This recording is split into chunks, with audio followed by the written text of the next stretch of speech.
Merhaba arkadaşlar, Color Karnaval YouTube kanalıma hoş geldiniz. Geometrik şekiller serimizin birinci bölümünde sizlere karenin nasıl yapıldığını anlatacağım. Yavaş ve tek tek tane tane bir anlatım olacak. Herkesin anlayabileceği şekilde videomu ayrıntılı olarak çekmeye dikkat ettim. Bu şekilleri amigurumi çalışmalarımızın birçok bölümünde yaptığımız çalışmalarda kullanıyoruz ve kullanmaya da devam edeceğiz arkadaşlar. Ben de sizlere yardımcı olması açısından bu şekillerin nasıl örüleceğini ayrıntılı olarak videolarımda anlattığım bir seri hazırladım. Video serilerimizin ilk bölümü olan kare yapımını nasıl örüldüğünü bu videomda sizlere anlatacağım. Ben hazırım arkadaşlar. Sizler de hazırsanız haydi hep birlikte örmeye başlayalım. Başlangıçta sihirli halka yapacağız arkadaşlar. Şöyle ipi bu şekilde tutuyoruz ve bize doğru çevirip kesiştiği noktadan parmağımızla sıkıştırıyoruz. Tığı buradan geçireceğim ve ipliği tığa dolayıp çekiyorum ve bir tane zincir. Şimdi bu halkanın içine 4 tane sık iğne öreceğiz. Birinci sık iğne,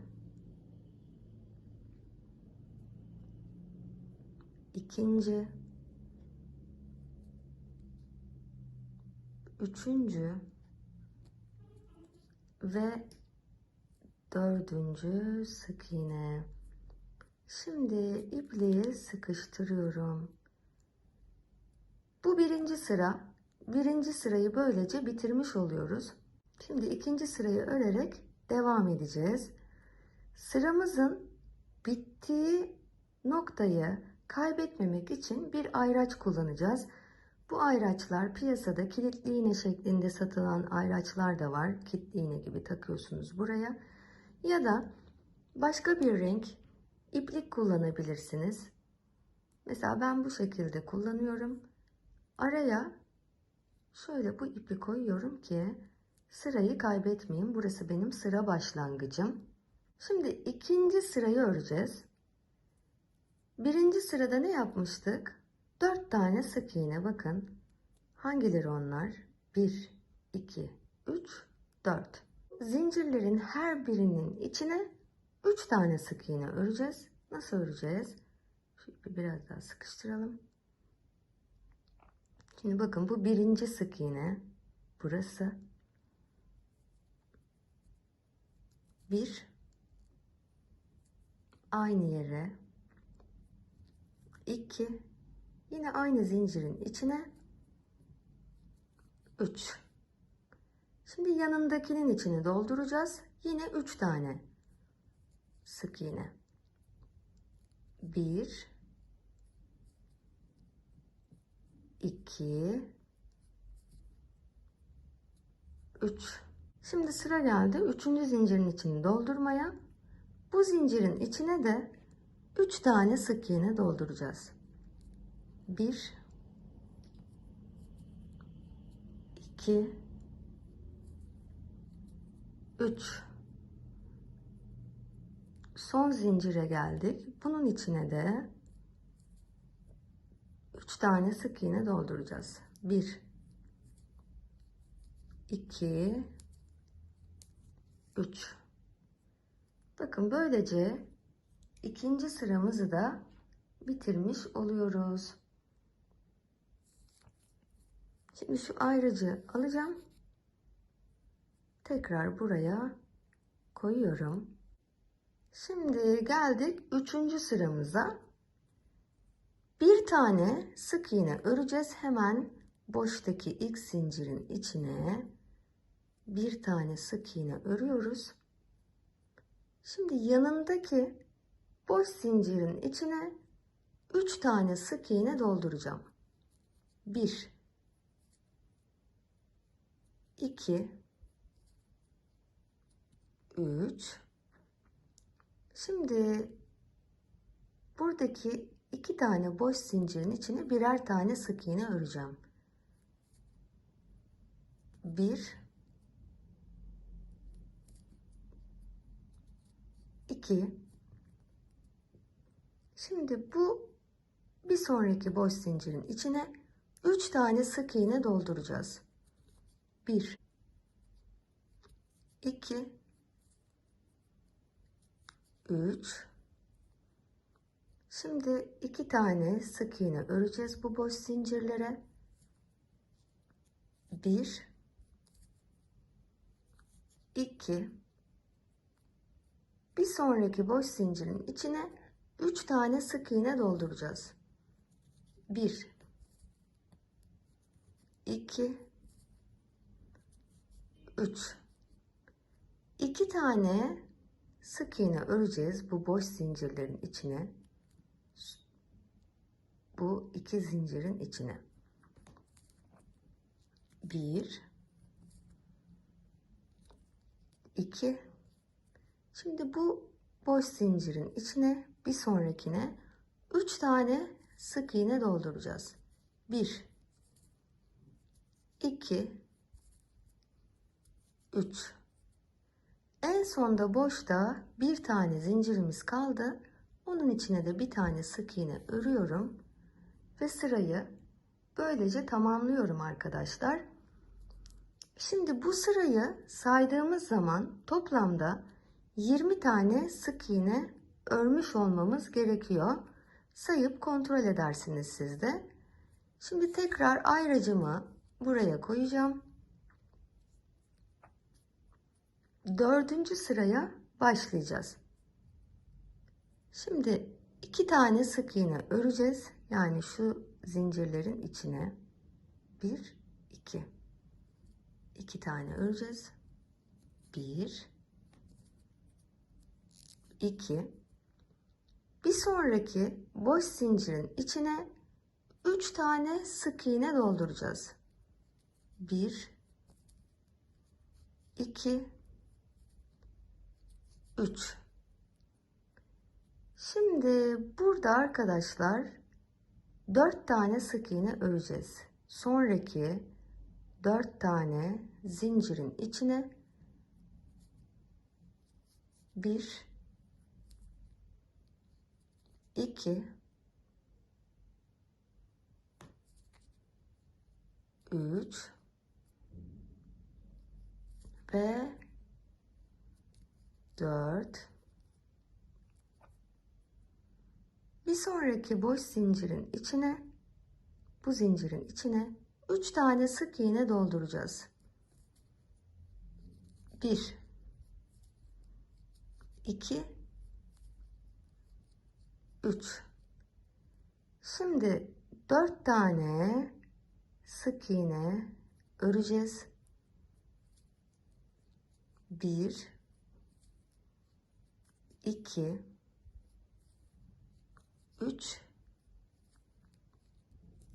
4. Şimdi bu bir sonraki boş zincirin içine de 3 tane sık iğne dolduracağız. 1, 2, 3. Şimdi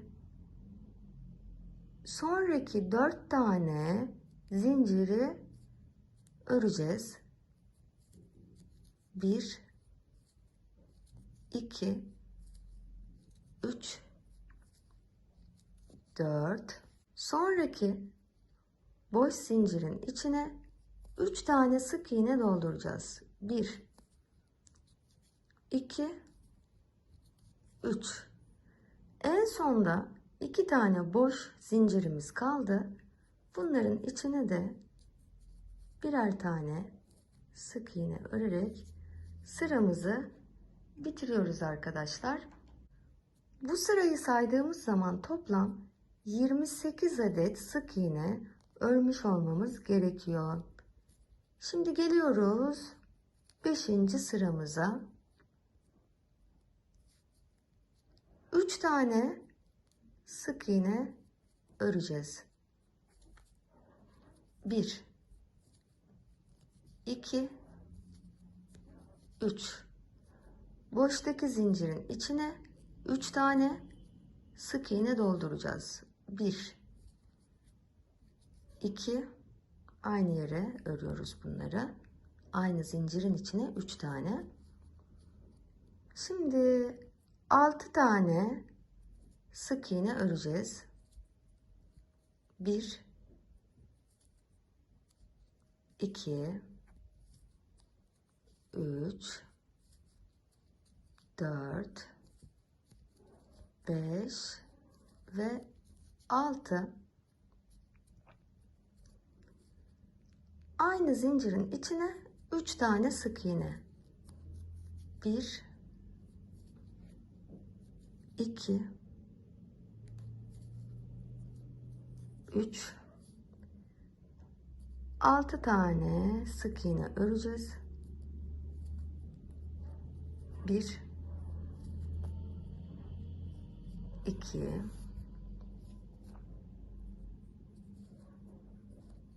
3 4 5 6. Şimdi bu zincirin içine aynı yere 3 tane sık iğne örüyoruz. 1 2 3 6 tane sık iğne öreceğiz. 1 2 3 4 5 6. Şimdi aynı zincirin içine 3 tane sık iğne öreceğim. 1 2 3. En sonda 3 tane zincirim boş kalacak. 3 tane sık iğne örüyoruz. 1 2 3. Böylece arkadaşlar sıramızı tamamlamış oluyoruz. Bu sıramızda toplam 36 adet sık iğne olması gerekiyor. Şimdi bir sıra daha örelim. 4 tane sık iğne öreceğim. 1 2 3 4. Şimdi burada aynı zincirin içine 3 tane sık iğne örüyorum. 1 2 3. Şimdi 8 tane sık iğne öreceğiz. 1 2 3 4 5 6 7 ve 8. Şimdi burada aynı zincirin içine 3 tane sık iğne öreceğim. 1 2 3 8 tane sık iğne öreceğiz. 1 2 3 4 5 6 7 ve 8. Şimdi burada aynı zincirin içine 3 tane sık iğne öreceğim. 1 2 3 8 tane sık iğne öreceğim. 1 2 3 4 5 6 7 ve 8. Şimdi bu zincirin içine 3 tane sık iğne örüyorum. 1 2 3. En son 4 tane sık iğnem boşta kaldı. Buraya da 4 sık iğne öreceğim. 1, 2, 3, 4. Böylece çalışmamı tamamlamış oluyorum arkadaşlar. Bakın şeklimiz gördüğünüz gibi bir kare. Bu çalışmanın mantığını size anlatmak istiyorum. Çünkü bu sıralar böylece uzayıp gider arkadaşlar. Şimdi burada sıralar sık iğne arttırmalarını yaptığımız bölümler burası. Yani aynı zincirin içine 3 tane sık iğne battığımız sık iğneler bunlar. Aralara ördüğümüz sık iğneler. Şimdi burada mantık ikişer ikişer artarak gidiyor arkadaşlar. Yani şurada 4, bu sırada 6, bu sırada 8, 10, 12, 14, 16, 18 diye büyütüyorsunuz. Yani aradaki sayılar ikişer ikişer büyüyor. Köşeler değişmiyor. Bunlar bakın hepsi aynı hizaya geliyor. Aynı zincirin içine 3 tane sık iğneler köşeleri oluşturuyor. Sadece değişen sayılar bu arttırmaların arasında ördüğümüz sık iğne sayıları değişiyor her sırada. Onlar da ikişer ikişer artarak gidiyor. Dediğim gibi 4, 6, 8, 10 sık iğne 3 arttırma, 10 sık iğne 3 arttırma. Sonraki sırada 12 sık iğne 3 arttırma, 12 sık iğne 3 arttırma diye gidiyor. Tabi başlangıçlarda hep sayıların yarısı. Yarıda olduğu için, yarıda başladığı için yani bir sonraki sıraya başlarken ne olacak? Bu sırada 8 örmüştük. Aradaki sık iğneleri 8 adet sık iğne örmüştük. Bir sonraki sırada 10 adet öreceğiz. Başlangıç 5 başlayacak. Burada da 5 ile bitecek. Sonraki sıra arada 12 sık iğne öreceğiz. 10, 12, 14 diye gidiyor ya. İşte 12 diye örmeye başladığımızda sırada burası hep yarısı yani 7. Burası da 5, 6, 7, 8, 9 diye gidecek. Buradan da diğer yarısı gelecek ve sayı tamamlanacak. Dediğim mantıkla ördüğümüz zaman arkadaşlar bu kare şeklini istediğimiz kadar büyütebiliriz. Çalışmamıza devam ettiğimizde anlattığım sayı mantığında, hesaplama mantığında giderseniz bu şekli çok daha büyük örebilirsiniz. Benim size anlatacaklarım şimdilik bu kadar arkadaşlar. Videomu izlediğiniz için hepinize çok teşekkür ediyorum. Beğeni ve bir cümle dahi olsa yorumlarınızı bırakmayı lütfen ihmal etmeyiniz. Sağ alt köşedeki zil işaretine dokunarak da bildirimlerinizi açabilir, yayınladığım videolardan, yayınladığım andan itibaren haberdar olabilirsiniz.